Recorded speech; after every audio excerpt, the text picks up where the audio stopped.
Hey everyone! It's time to discuss everything that happened in Deadpool and Wolverine with spoilers, so here's your warning if you haven't seen the movie yet. To check out a spoiler-free analysis, click on the card that's appearing on your screen.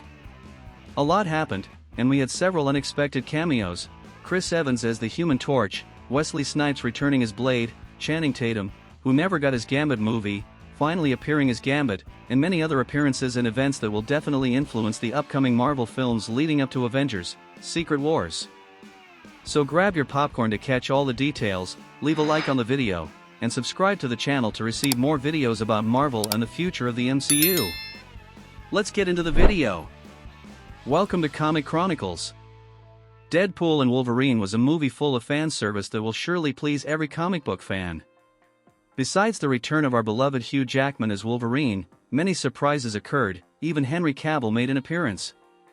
The film has an amazing opening.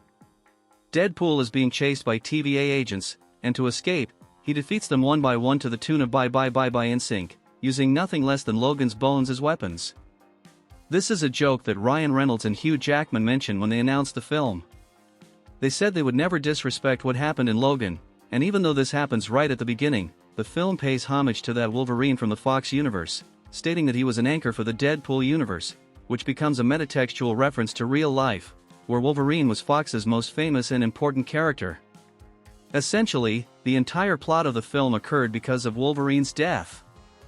Next, the film shows that Deadpool tried to abandon his life to live differently, to please Vanessa, who no longer wanted to be with him because he was thinking of himself and not having a purpose in life. Hence, Wade Wilson uses Cable's time travel device and goes to Universe 616 to try to join the Avengers, but he's not accepted. Realizing he had no choices, he decides to sell cars with Peter, his friend who appeared in Deadpool 2. Soon, we see the sequence of scenes we saw in the trailers, where Wade celebrates his birthday but is caught by TVA agents, who wanted to recruit him because they believe he is a valuable asset for them, and with this, he could join the Avengers, but in reality, they only wanted to save him because his universe was about to be destroyed in the absence of an anchor, which in this universe was Wolverine. So, Deadpool steals the TVA's interuniversal travel device and sets out to find another Wolverine to replace his. Next, we see Deadpool traveling through various universes in search of a new Wolverine, and this is where one of the best moments of this film occurs, with a shower of Easter eggs. First, we see a short, hairy Wolverine, just like his appearance in the comics. Although it was a joke, it shows how strange Wolverine would look with his comic book appearance, since we are used to seeing Hugh Jackman in the role. The Easter eggs don't stop there. We also see an old Wolverine in a hat, which is the Wolverine from the Old Man Logan comic, the Patch, which is Wolverine from the time he lived in Madripoor, and we see another Wolverine with the iconic yellow and brown costume facing Hulk, referencing both the Wolverine of John Byrne in the comics, which the movie even states, and Wolverine's first appearance in the comics, where he emerged as Hulk's villain. Additionally, we have a fantastic scene of Wolverine crucified on an X, where many might have interpreted it as an Easter egg to Magneto in X-Men 97, but it's actually a reference to an iconic cover of Uncanny X-Men number 251 by Chris Claremont, where Logan is crucified. We also see Wolverine from Age of Apocalypse, with his leather costume and one hand missing, in a badass scene, along with Henry Cavill himself, who is called Cavalrine. All these variants were sensational. I particularly like the crucified Wolverine and the Age of Apocalypse Wolverine. What's interesting is that Henry Cavill was the only actor besides Hugh Jackman to play a variant of Wolverine. Could this be an indication that we might actually see Henry Cavill as Wolverine in the MCU? Or was it just an Easter egg as fans discussed for him, similar to John Krasinski's appearance in Doctor Strange, Multiverse of Madness? I believe it's the second option. After all these variants rejected Deadpool, Wade Wilson finds another variant, where this Wolverine is called the worst Wolverine ever.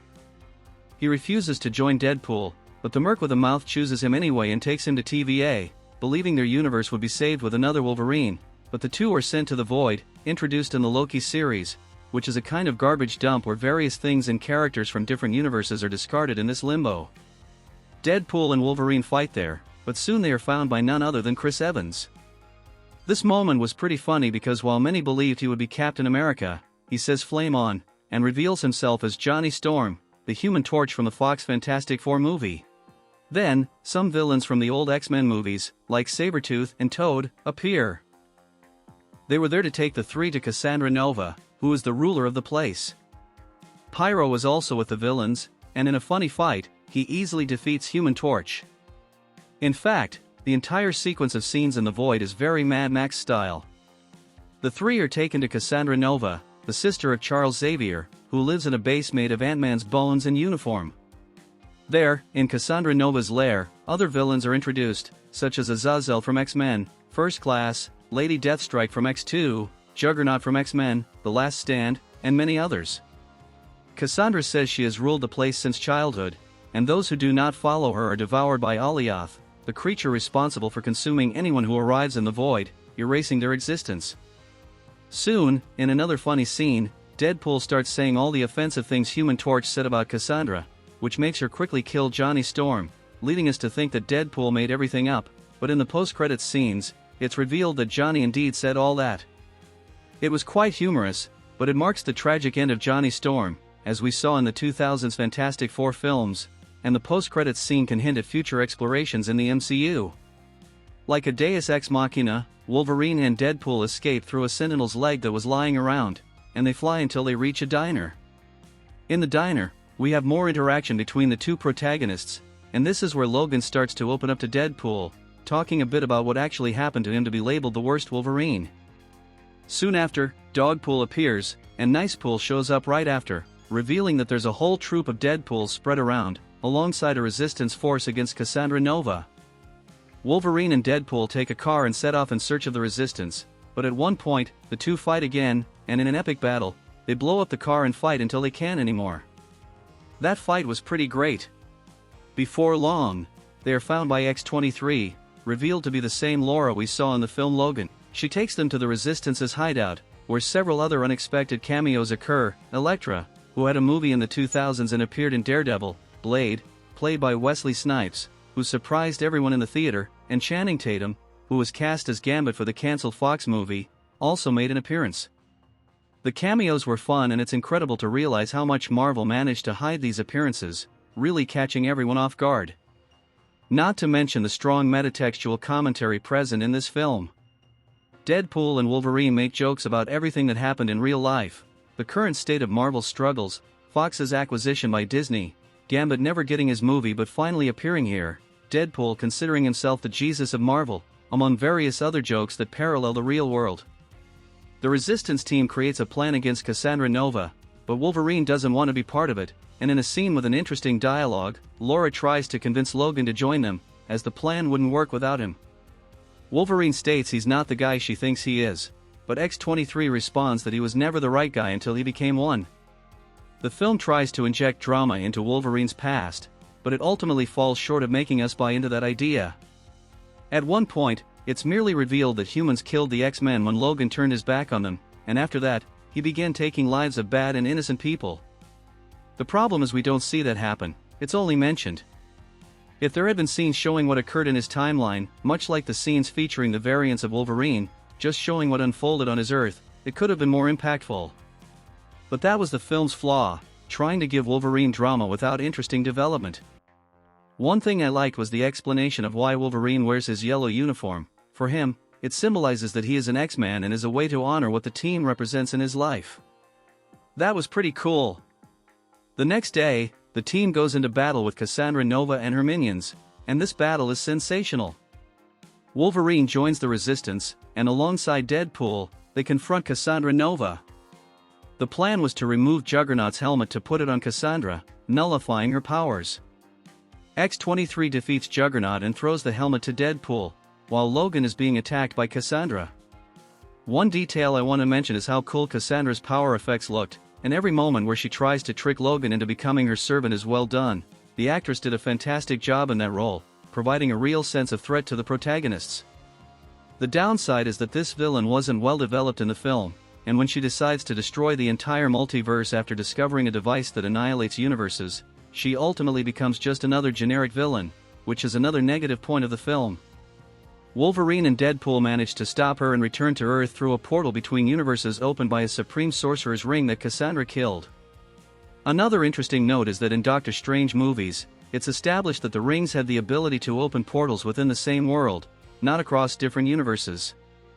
Thus, This is likely a ring specifically capable of that, which the Supreme Sorcerer may have been banished to the void by the TVA for using the ring to travel between different worlds.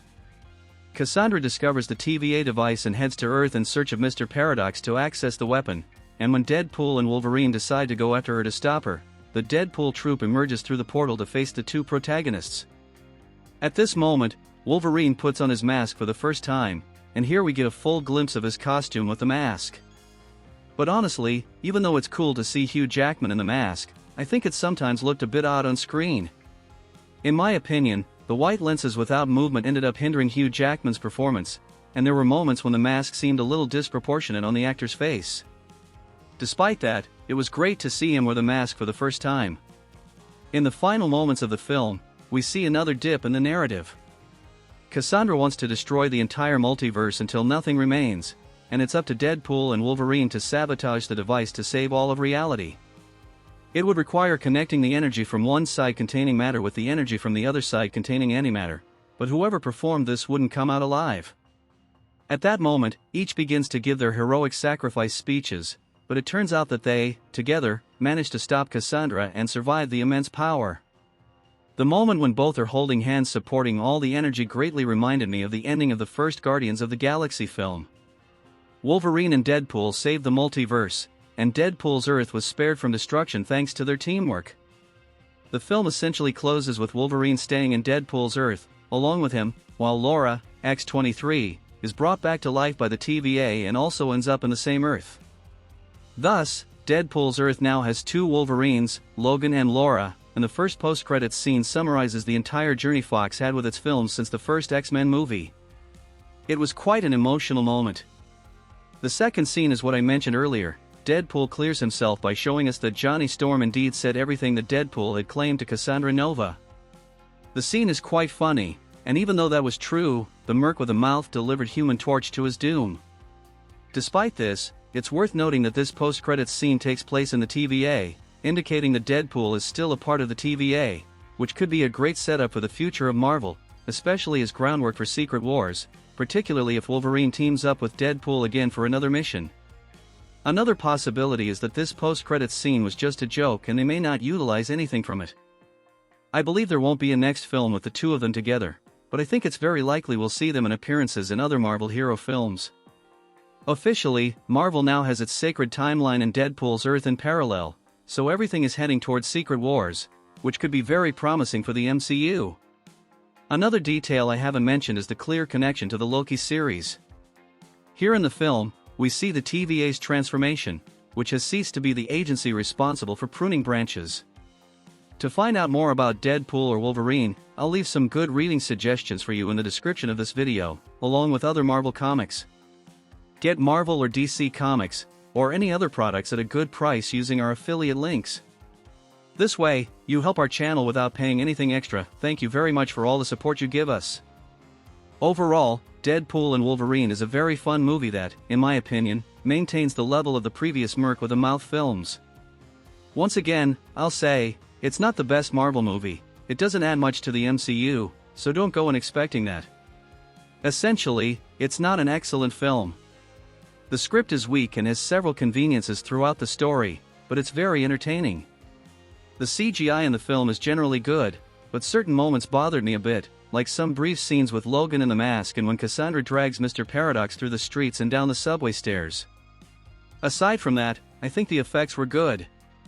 The soundtrack is very good, and all the songs included in the film are well placed.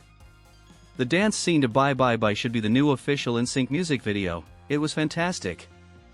It's a great Deadpool movie and definitely worth your ticket. I'd rate it a 7 in my opinion, but now I want to know from you, have you seen the film? What rating would you give it? What's your favorite scene? Write in the comments because I want to know your true opinion about it. Tap on the sphere appearing on your screen and subscribe to our channel, turn on notifications, and be part of our growing community here on YouTube.